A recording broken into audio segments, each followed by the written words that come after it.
Savvy Traveler on Instagram and on YouTube. And you're here today because you want to learn more about how to become a private pilot. I just recently became a private pilot on April 5th. So I have tips for you guys I'm going to share with you on what I learned throughout my journey and what I think will help you guys be successful as you go throughout your pilot training. So let's get started. Alright, tip number 1. You want to be a pilot, but maybe you've never flown in a small aircraft before. What I would recommend is finding your nearest local airport, and I would schedule a discovery flight or an incentive flight as they're called. And that is where they will take you out for about an hour, so maybe 30 minutes, and an instructor will kind of fly you around. He might let you have the controls for a little bit, and it'll kind of give you a taste of flight. I definitely recommend you do this discovery flight because maybe you'll find that you're super I'm a snake. scared of heights, or that you get really motion sick, which none of those, by the way, will inhibit you from getting your license, but it's really good to know these things, and then you'll get a feel for maybe, hey, I love this is amazing, or maybe this isn't what I want to do right now. Better not. Yeah. So, tip number 1, do a discovery flight. Here is tip number 2, have a financial plan. Let me tell you, it is really expensive. I'm not gonna lie about it. Girl, I'm broke. But that does not mean it is unobtainable for you. I would say that to obtain your private license, it'll cost you about $10,000. Holy crap, that is a lot of money. But it is okay because there are options for you. So, how do we get over this obstacle of finances? Well, let me tell you, there are many resources that are available to help you guys out in obtaining your aviation goals. First of all, there's an organization called AOPA. I'm currently a member of AOPA. What I want to tell you guys about AOPA is that they offer scholarships. I recently applied for a scholarship to continue into my instrument training, so these scholarships are ready and they're available, and a lot of people just miss out on them and the money just goes. So just apply. It's super easy. Let's say you apply for 1,000 scholarships and you don't get any of them. Another option that you have is taking out a loan. You can go to the bank, take out a loan, and say that flying is something you want to do for a career. And in this case, it would really make sense because flying is super expensive in the beginning, but if you want to take it all the way to the airlines, it'll pay off for itself. So, we've done our discovery flight, we know the costs, now what? Well, now comes the funner part.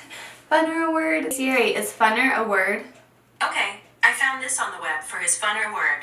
Hey, funner is actually in the dictionary, so I'd say that's a word. Tip number 3. Okay, you get to pick a school. Oh my gosh, so exciting! Welcome to Hogwarts. When picking a school, there's a couple things you need to consider.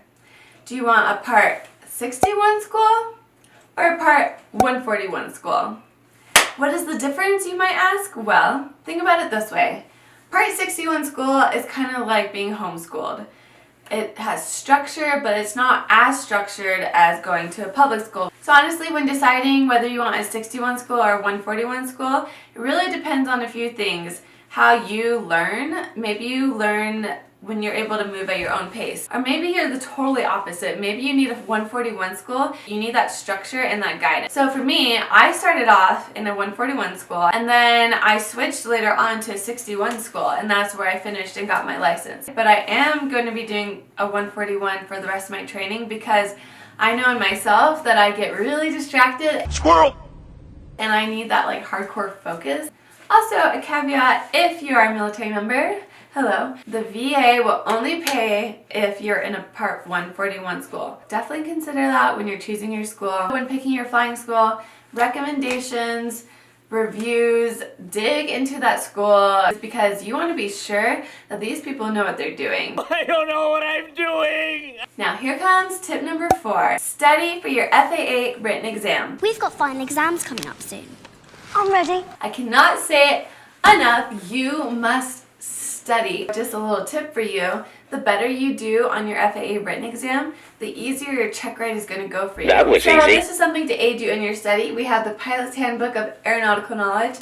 This thing is like the Bible of flying. It has a lot of really good information. Now, this is my favorite book by far, the Test Prep 2018. Also, side note, make sure that all of your study material is up to date because they changed the format. So this is ASA Test Prep 2018 Private Pilot. This is literally what the FAA written exam is going to be like. They even have the exact same supplemental knowledge. The King's Course online, just Google it. And they give you videos that you can watch, and they're really helpful. They help me so much. So I went through that whole thing. I read some of that book, and then the ASA Test Prep, and I did really well on the test. Okay, time for tip number 5. That is study. Again, I know these 2 tips, study, study. Study for your check ride.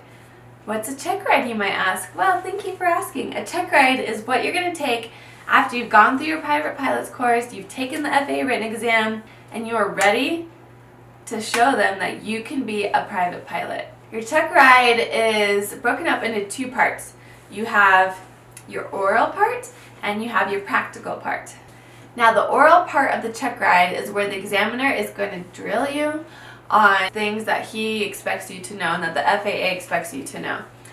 Now, do not fret, you're not expected to just memorize all the things. It is an open book test. This book is going to become your best friend and your worst nightmare. This is the FAR aim, and as you can see here, I have many pages tabbed.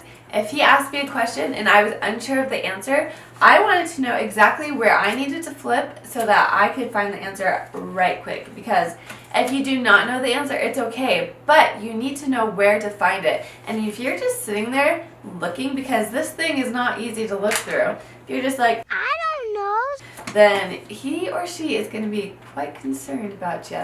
Another way that I used to prep for my oral exam was YouTube. Oh my goodness, YouTube is amazing because there's people out there that are so nice and helpful, and they just give you these resources on certain things that they've learned over on their check rides. So I will link some of those videos that I use to help me prepare for my check ride down below so that you guys can check them out too. But now it's time for the practical. Your practical is basically you showing your flying skills.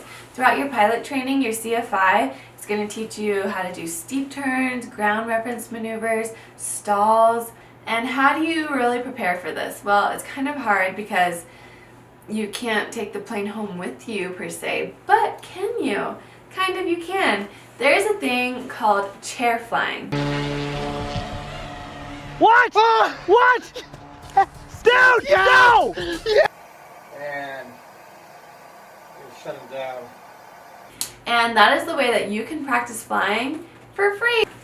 So, thank you guys so much for watching my video. I hope that these tips helped you and that they've inspired you to pursue your own aviation journey, because I promise you, all the hard work, all the stress, all the financial planning, finding schools, it is so, so worth it. You can follow me on Instagram, subscribe to my YouTube channel, and I will be making more content for you guys. I promise that you guys can do this. You can do so much more than you think you're capable of. Thank you so much for your support. It means the world to me. It really does.